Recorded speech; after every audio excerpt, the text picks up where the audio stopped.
Ready to dive into some epic history? Let's chat about Alexander the Great and his legendary win at the Battle of Issus. This was a game-changer for him. The Battle of Issus, a king flees his army on the cramped coastal plain of Issus.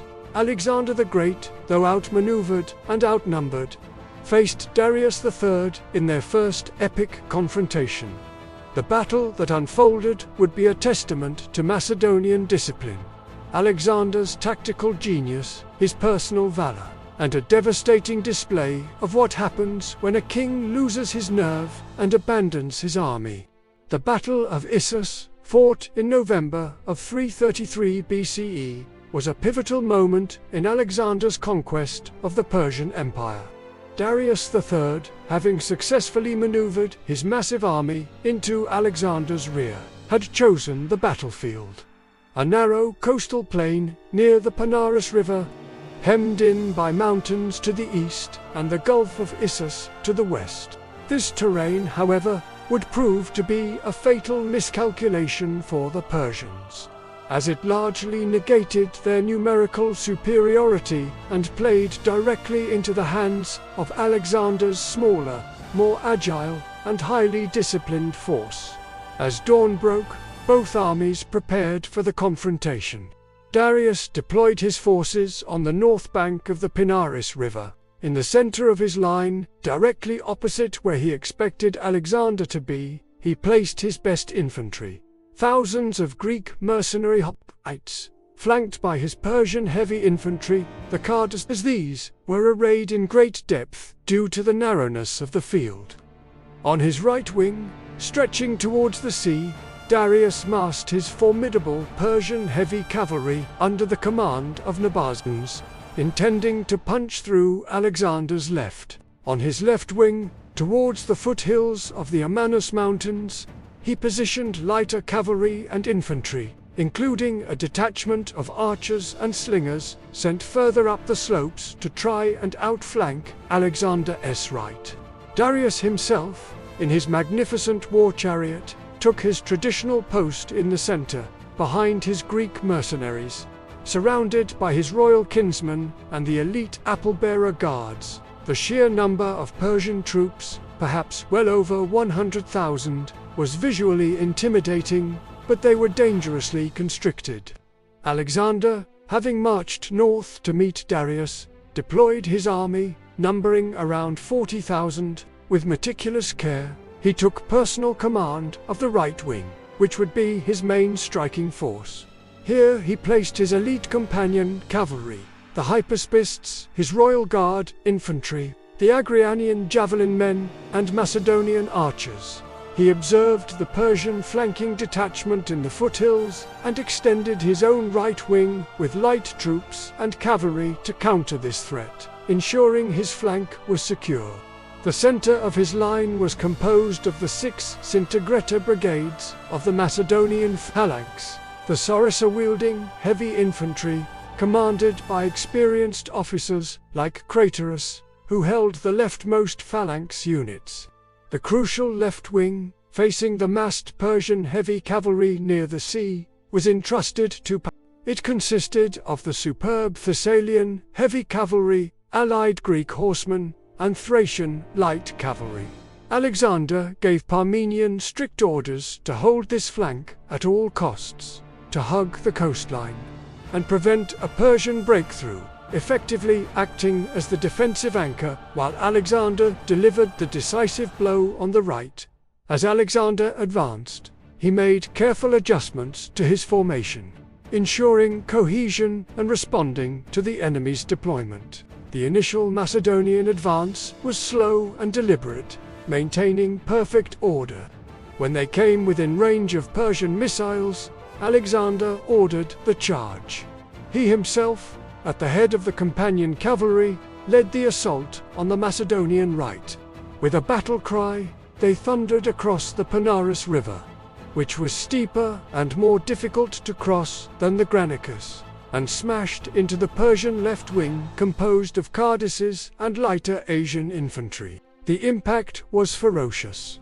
Alexander, easily recognizable in his splendid armor, fought at the forefront, inspiring his men.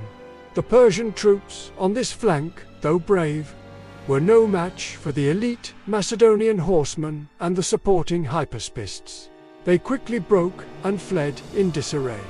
Simultaneously, the Macedonian phalanx in the center advanced across the Peneus. Here, they encountered much stiffer resistance.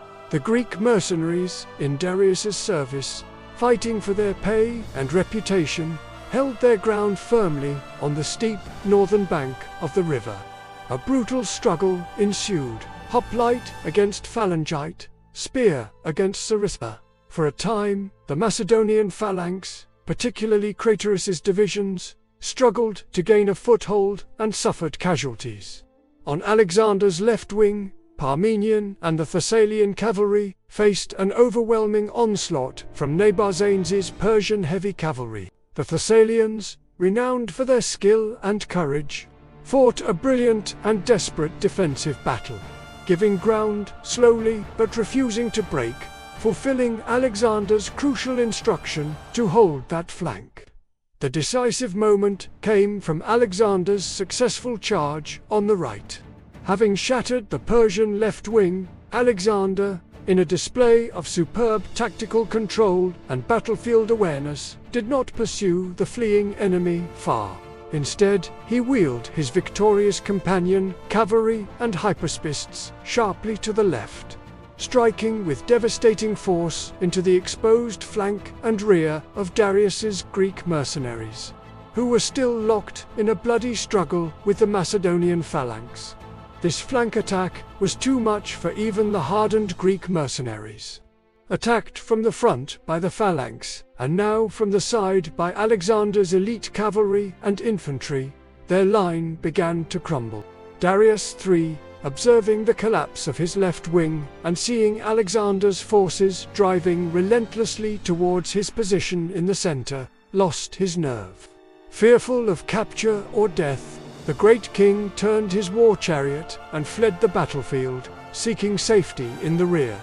His personal bodyguard and the immortals around him joined the flight to protect him.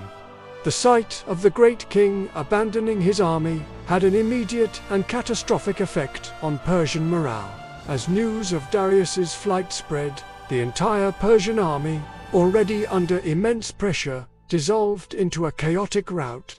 Soldiers threw down their arms and desperately tried to escape the slaughter, trampling each other in the narrow confines of the plain. The Peneus River became choked with the bodies of men and horses. Alexander, seeing Darius flee, immediately led a detachment of cavalry in a furious pursuit, hoping to capture the Persian king, which would effectively end the war. He pressed the chase relentlessly for many miles, but Darius, having a head start and changing to a fresh horse, managed to escape into the mountains under the cover of approaching darkness. Though Alexander failed to capture Darius himself, he did seize Darius's royal chariot, his shield, his bow, and his cloak, which had been abandoned in the haste of flight. The Battle of Issus was a resounding victory for Alexander. Macedonian losses were relatively light, perhaps a few hundred killed and wounded. Persian losses, however, were immense. Tens of thousands were killed in the battle and the ensuing rout, and many more were captured. The strategic consequences were profound. Alexander had defeated the great king in person, shattered a massive Persian army, and gained control of Syria and Phoenicia. The path to Egypt now lay open, and the Persian Empire was reeling from a blow from which it would struggle to recover. Hope you enjoyed our vlog. If you did, please give us a thumbs up and subscribe to our channel. We'd love to hear your thoughts in the comments.